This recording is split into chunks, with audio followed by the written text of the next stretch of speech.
In this video, I'm going to show you how I upcycled a comforter into a quilted jacket using this as my inspiration.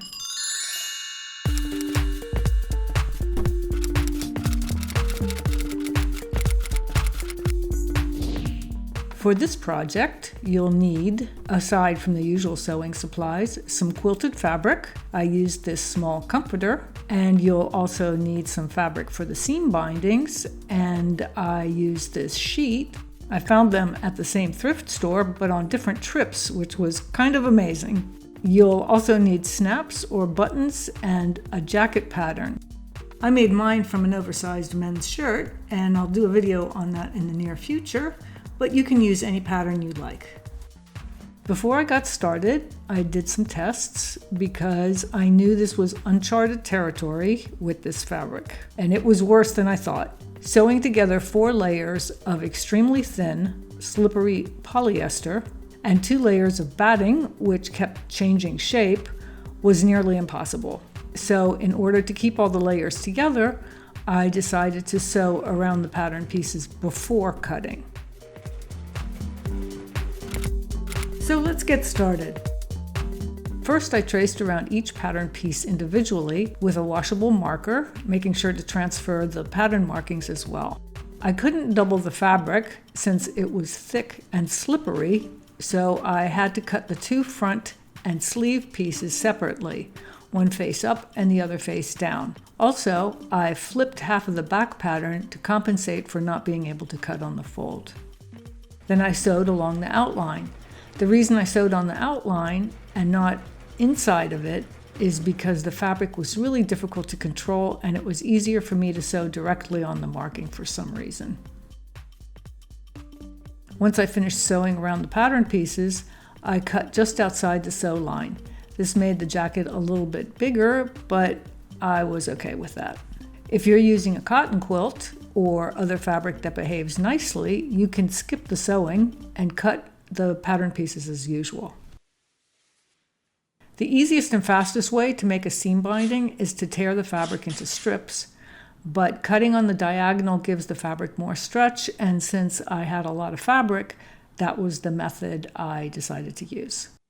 In my tests, I found that 1 1/4 inch width for the flat seam bindings and 1.5 inch width for the edge bindings worked best for me, but it depends on the thickness of your quilted fabric and your personal preferences. I started by measuring the seams and hems of the pattern pieces and did some math to determine how long the bindings needed to be, approximately. To cut the bias strip, I used a fairly large rectangle, about 24 by 36 inches, so I wouldn't have to sew that many sections together. Cutting on the diagonal, I made 6 strips, 1 1/4 inches wide for the shoulder, side, and sleeve bindings. Then I cut 5 longer strips, 1.5 inches wide, for the edge bindings. For the cuffs, I used 1 strip and cut it in half, but for the binding that went around the neckline, I needed 1 long continuous piece, so I sewed the 4 remaining strips together. To join the bias strips, I made sure the right sides faced each other, overlapped the sections to make a 1/4 inch seam allowance, and sewed the 2 sections together. Then I trimmed the excess, finger pressed the seam open, and repeated with the remaining sections. Next, I cut a placket for the front to stabilize the area so I could add snaps without the fabric tearing. To cut the placket, I used a double thickness of the binding fabric and cut it on the fold. The curved part of the pattern was basically the same as the front body pattern, with a width of 1.5 inches.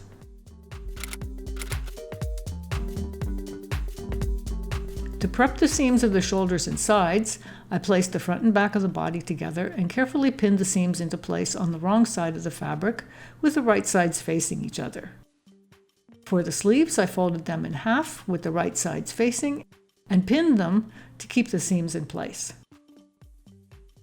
Then I sewed all the seams 3/8 of an inch from the edge.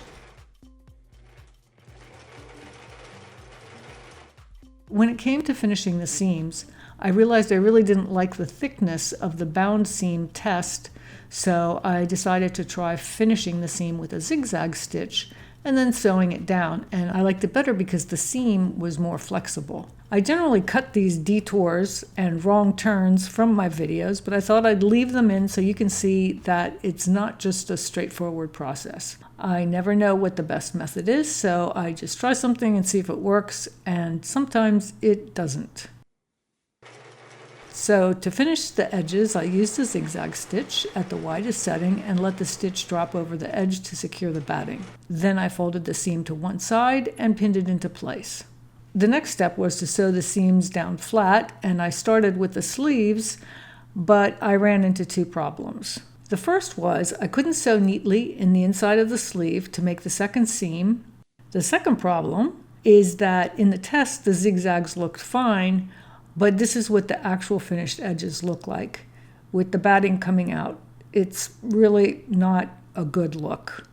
So I decided to go back to plan A, which was to use seam bindings. So first the sleeves. Since I couldn't sew a flat binding here, I decided to do an edge binding.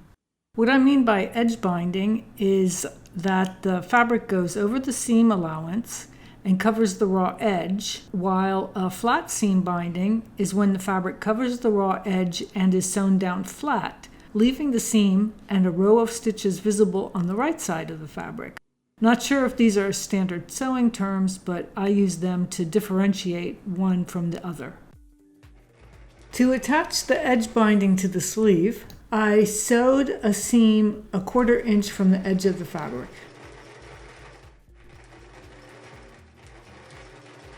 After folding up the edge of the binding, I folded it over the seam allowance and pinned it into place.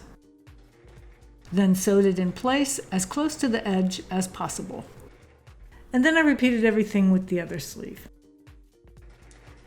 Next, I covered the other seams with a flat seam binding by first sewing the binding to the seam allowance.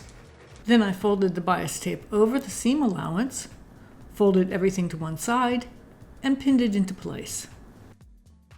Finally, I sewed the covered seam down as close to the edge as possible.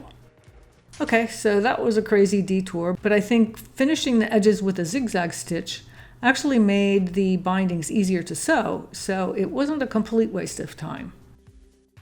To attach the sleeves to the body, I inserted the sleeve into the body so that the right sides faced each other, and I made sure that the front and back pattern markings were on the correct sides as well. Starting at the underarm seam and making sure to offset the underarm and side seams to reduce bulk, I pinned the sleeves to the body. Then I sewed them into place, starting and ending near the underarm seam. I knew it was going to be tricky to sew down the binding, so I finished the seam with a zigzag stitch first to help it lay flat. Of course, I forgot to cut bindings for the sleeves, so I cut 2 strips, 1 1/4 inches wide and long enough to go around the armhole. Because this is a continuous seam, I made a small fold along the end of the binding to hide the raw edge. Then sewed the binding to the jacket using the same method as on the side seams. Because I knew sewing this seam down was going to be tricky, I used a lot of pins to keep it in place. If you're using a fabric that's easy to sew, you don't have to use that many. Then I sewed very slowly along the folded edge all around the armhole. And this is how it turned out.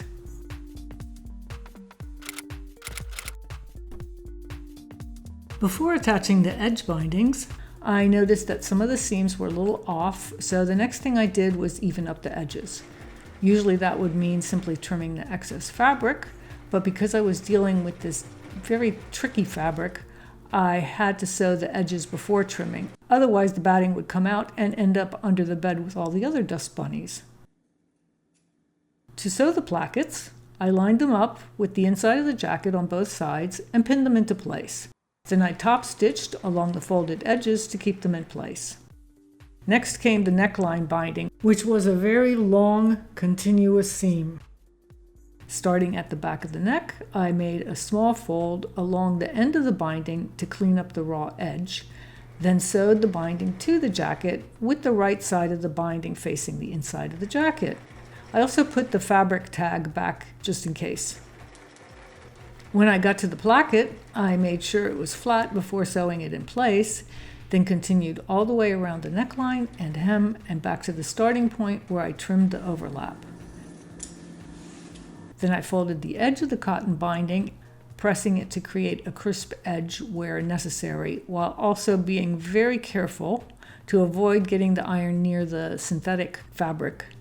Then I folded the binding over the edge and carefully pinned it into place all the way around the neck opening. I'd never used that many pins in any garment, but it's a tricky fabric and I really wanted it to look good when I was done. Next, I carefully top stitched the binding to the jacket on the right side of the fabric using a matching thread color. Since each seam in this jacket consists of many separate rows of stitches, and I only had one small spool of charcoal thread, I used black for all the unseen seams and saved the charcoal for the stitches that will be visible on the outside, like this one. I always keep big spools of black and white on hand and smaller spools of specific colors, so that way I don't always have to buy thread before every project. After completing the neckline, I used the same method to finish the edges of the cuffs. First, I attached the binding on the inside of the cuffs,